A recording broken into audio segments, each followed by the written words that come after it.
Gary, where did you keep the gifts? I can't find them in the house. Oh, the gifts? I noticed a discomforting look on Gary's face. I affirmed, Yes, the gifts. What did you do with them? I sold them. What? Why the hell did you sell the gifts? I needed the money, so I sold them. Anyways, those gifts were of no use to you. Have you lost your mind?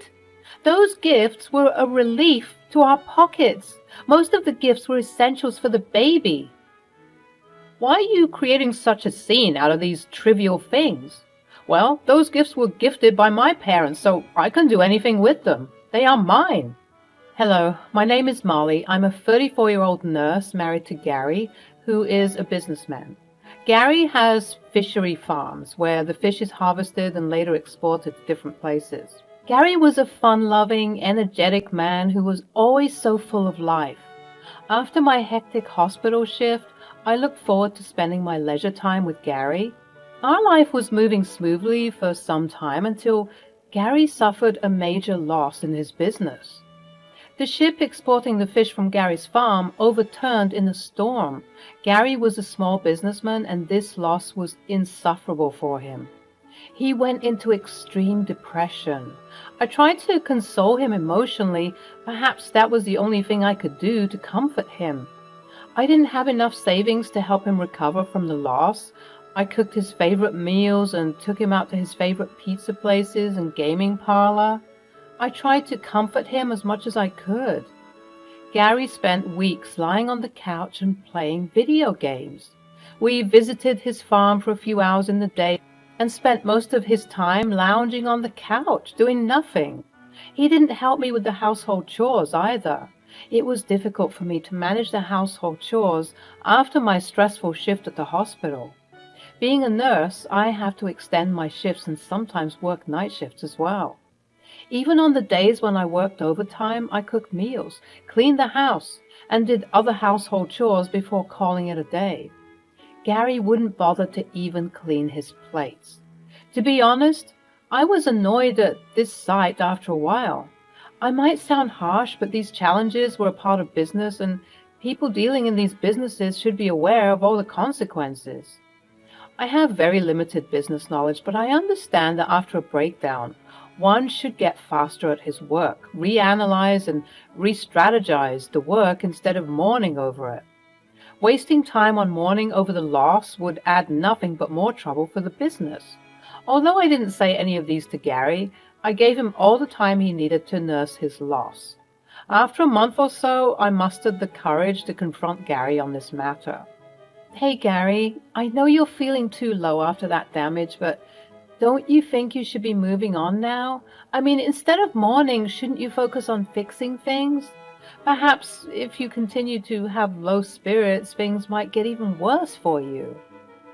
You're so insensitive and selfish. Molly, instead of being supportive of my situation, you are lecturing me about the business rules. Gary's reaction was very much expected, and I didn't mind those words. I knew he was feeling low, yet I wanted to put my thoughts to him. Honey, I know I might sound rude at this point, but I think you're damaging your business further by wasting this time, mourning over the last deal. Having said that, it's your business. I only wish good things for you. You know I love you. Gary was disgruntled by my words, but he preferred to plug in his earphones and concentrate on his video games. It took him more than a month to get back to his business schedule as usual. I felt relieved that finally things are getting normal. However, I noticed a gradual change in Gary's schedule. He had no routine for coming home. Sometimes he came after midnight and sometimes in the morning, and on some days he didn't come home at all. Whenever I inquired him about his odd routine, he would brush me off with his snarky response. Businessmen don't have shifts, you know. We are the owners of our time and work. His snarky response made me wonder about the reason for his growing arrogance. After a few months, Gary again suffered a loss, but this time he did not lounge on the sofa and mourn. Instead, he got moody and rough. The change was visible. He was no longer a happy-going person. He was more stressed, and for some reason, he was always in a hurry. God knows what he was up to. One day, Gary came up to me and asked me very politely, "Honey, I need some money to scale my business. I'm really in stress these days. Do you have any savings to spare?" I was shocked at this sudden ask. "Well, I've been running this house for the past many months after your business suffered that loss. Besides, I have lived my life on the edge, so I don't have enough savings." Yes, that's right. I was the kind of person who believed in enjoying my life to the fullest, at least in my 20s, so I spent most of my savings for traveling and exploring new places. My answer didn't go too well on Gary. He made a disgusted face. After a while, I too felt guilty for not helping him. I was saving as much as I could for a trip to Florida. I thought to myself, can't I sacrifice one trip for my husband? And the answer was yes, I can. Or rather, I should. As a married couple, we should help and support each other, so I decided to give the money which I was saving for my next trip to Florida. I was hopeful that he would pace up his business and things would be fine again. Unfortunately, that never happened. It was during this time I got pregnant. That was the happiest moment of my life. Gary was happy too, but he looked concerned. I was confused at his mixed emotions. "Gary, ain't you happy with the news? What's bothering you?" "I'm happy for the baby too, but..." "But what?" "I'm a little worried if I'll be able to give a decent life to the baby with my unstable income. Isn't the baby happening too early?" "The baby is happening just at the right time. I want the baby and I'll keep it." Gary was annoyed at my response. He wasn't ready to take up the responsibilities of the baby. I brushed it off with the thought that Gary was just too overwhelmed. Men usually feel overwhelmed by the news of the first pregnancy, and especially if it is not planned, because the baby adds to the responsibility. Honestly, I was also concerned about Gary's unstable income. It's extremely difficult to run a house and provide a good life for a child with just one income. We cannot just depend on my income alone, but I was also sure that once Gary becomes a father, he would understand his responsibilities and everything would be fine. I thought Gary would get serious with his work now, but instead, Gary was becoming reckless day by day. Borrowing money became a habit for him. He always had an urgent and exclusive reason for borrowing money. Sometimes it was on the pretext of paying his staff, and sometimes it was to invest in a new breed of fish. I was getting annoyed by him, but I didn't want to take extreme steps at this point with the baby inside me. I chose to ignore Gary as much as I could and just focus on taking care of myself and my baby. I was still okay to endure his last-minute requests for money until he was polite about the request, as I genuinely wanted to help him and bring him out of the situation. But over time, this request became an order. Earlier, his sentences were, "Honey, I'm so sorry to ask you for a favor again. I need $500 for X, Y, or Z reasons." But now, his sentences are, "Molly, send me $500 ASAP." I tried various means to know the reason for his increasing need for money, but every time I got one answer. "I'm in debt. I took some small loans to pay for my business, and now the interest is soaring. Hence, I need the money to repay the loan amount and the interest." Whenever I refused to pay, he would mess around like a 5-year-old, slamming the door, rattling the cutlery, and making a disgusted and wretched face until I gave him what he wanted. Gary's attitude was getting on my nerves. During the 7th month of my pregnancy, my parents-in-law arranged a baby shower party for me. I felt so grateful to them for doing this. I thanked my parents-in-law wholeheartedly. I was showered with thoughtful gifts from my parents-in-law, their friends and relatives. The function came as a relief to me after many months of stress and despair. I spent a good time with everyone. Besides, I was overjoyed with the gifts. The guests were thoughtful to gift us with all the essentials which the baby would need in the initial few months. We were running tight on budget, and procuring all these items would have been very heavy on our pockets. The next morning when I woke up, I saw the living room was empty and the gifts were gone. I thought Gary would have kept it in the storeroom. I went to the storeroom to check, but there was no sign of any gift. Gary was not at home. I called him, but he didn't answer my call. When he came back, I asked him, "Gary, where did you keep the gifts? I couldn't find them in the house."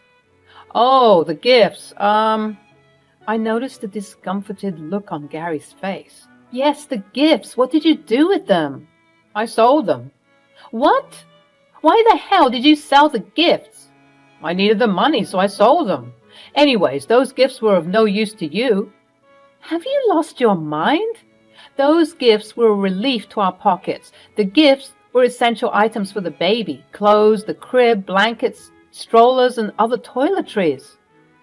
I was so disappointed on hearing this that I started sobbing. "You know I was relieved to have those gifts. It saved so much money we would have had to spend on buying them.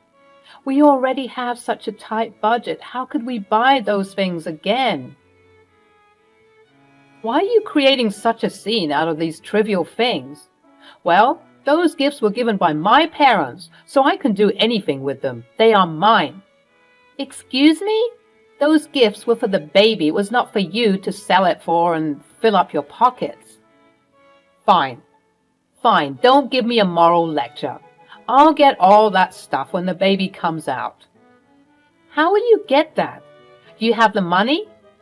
Gary lowered his gaze, and I knew at once that he didn't have the money.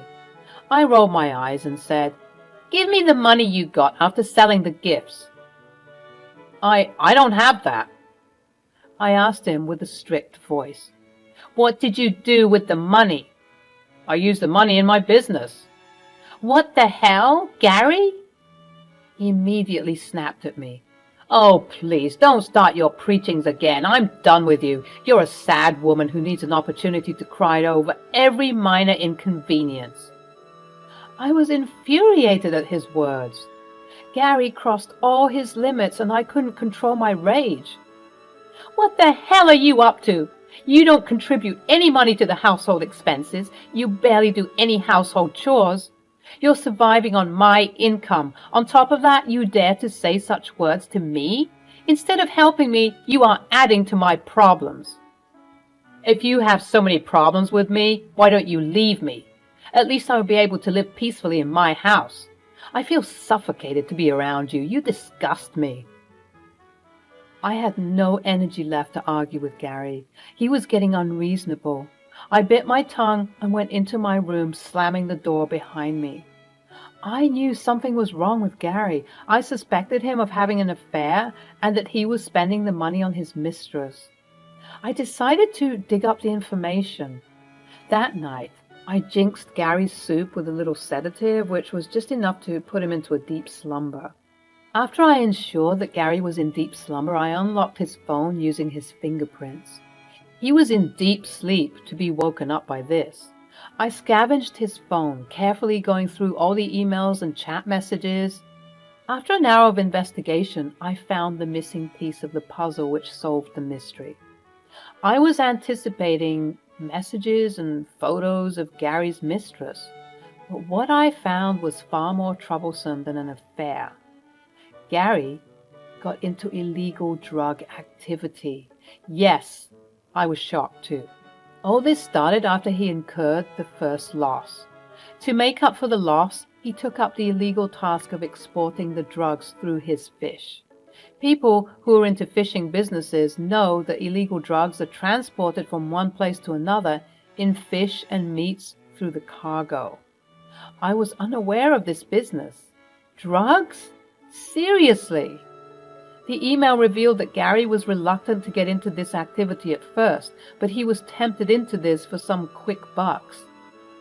The dealers lured him as a fix to his loss-making business. Gary started it as a one-time activity and a quick fix to recover his business from the loss. Needless to say, quick money is more addictive than drugs. Eventually, he got more and more involved in this. He started enjoying the illegal business and easy money. This was the reason for his sudden arrogance. Illegal business is a slippery slope, and Gary too slipped towards his downfall. It took him down in no time. The second loss which Gary suffered was bigger and more horrendous. The second time, when the ship overturned, not only the fish but the drugs too were engulfed by the ocean waves. The drug dealers were torturing Gary to pay for the losses, as it was Gary's responsibility to transport it safely. I figured out all this information from the conversation Gary had with the dealer. I could no longer stay with a criminal. Besides, I'm a nurse and I've witnessed the suffering of people because of drug abuse. It is morally and ethically wrong. I collected all the evidence which was required to prove my case, cleaned all the history of tampering, and kept his phone back. I couldn't sleep for the rest of the night. The next morning, while Gary was still asleep, I packed my bags and left the house. I went to my colleague's house and narrated everything. She was my trustworthy friend. I was too scared to lodge a police complaint by myself. I was worried that the evidence I collected from Gary's phone would take down a lot of people along with him. So if he or any of his acquaintances get to know that it was me who has exposed them, then I might get into serious trouble. My colleague had a cousin who was a lawyer. She called him up and he was there at her house in no time. The lawyer suggested that I can provide all these details to the police anonymously. The police would conduct an independent investigation, and if my evidence turned out to be true, the police would register the case on their own and arrest the suspect. I would come out clean. I followed the lawyer's suggestion. He had contacts in the police department, and I gave all the evidence to the police as an anonymous person. On the other hand, when Gary woke up in the morning, he saw that I had left the house with some of my belongings. He thought that I was angry with him because of the gifts. He texted me, "I know you, bitch. You're flaring up because of those stupid gifts. You'd be hoping that I'll fall on my knees to apologize to you and beg you to return home. I'm not going to do any of it." I saw his message and I ignored it. I was happy that they had assumed this. It would give me the time to execute my plan without Gary getting suspicious of my absence. I was a 7-month pregnant woman going through this turmoil and plethora of emotions. I was terrified with the thought if Gary finds out that it was me, he might try to harm me or my baby. I was in extreme adversity. As we planned, the police took a week to investigate the matter. The evidence had the contacts and conversations that Gary was having with the dealers.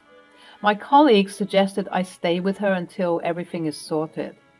After a week, I got a call from the lawyer that the police investigation had confirmed that my evidence was true, and Gary, along with a few others, would be pressed with criminal charges. I didn't know whether to be happy about this news or if I should be sad that Gary would be behind bars. I was still anxious. After a few hours, I got a call from a number. When I answered it, Gary was on the other end. I was trembling with fear, wondering if he already knows the truth. Gary spoke to me in a fearful tone. "Babe, I need your help. The police have arrested me. They have pressed charges of some drug-dealing activity. I'm innocent. I know you were still angry with me for that gift thing, but please help me now. Get me bail and a lawyer. We can sort out our differences when I'm out of here." I sighed with relief that he didn't know the truth. "Gary, I don't want to be associated with any criminal. Forget about the bail. I'm going to break all ties with you. I'm filing for divorce." I hung up the phone without giving him the chance to speak. This was my plan. The lawyer had suggested that once Gary is arrested, I can file for divorce on the grounds of disassociation from a criminal. Neither Gary nor any of his acquaintances would suspect my move, and I could be safe. The news of Gary's arrest reached his parents. After I denied the help, Gary called up his parents and they too refused to help him, stating that it would damage their reputation if they support a criminal. This made my plan easier. I filed for the divorce and it was settled smoothly. A year has passed since that incident. I gave birth to a gorgeous baby girl. When I look back to those times, I pat myself, following my instinct and sleuthing on Gary. Had I not done that, Gary would have still sucked all my money like a parasite, or God knows, he might have harmed me or my baby. Criminals have no morals. The fact that it was me who has given all the evidence to the police remained a secret between me, my colleague, and the lawyer. I'm living with my parents for the time being, until the baby grows up. Gary's parents are helping me with the child support until he's out, which I doubt to be any time soon. Quick money could be an easy way out, but more often than not, it leads to a slippery slope of adversity and crime.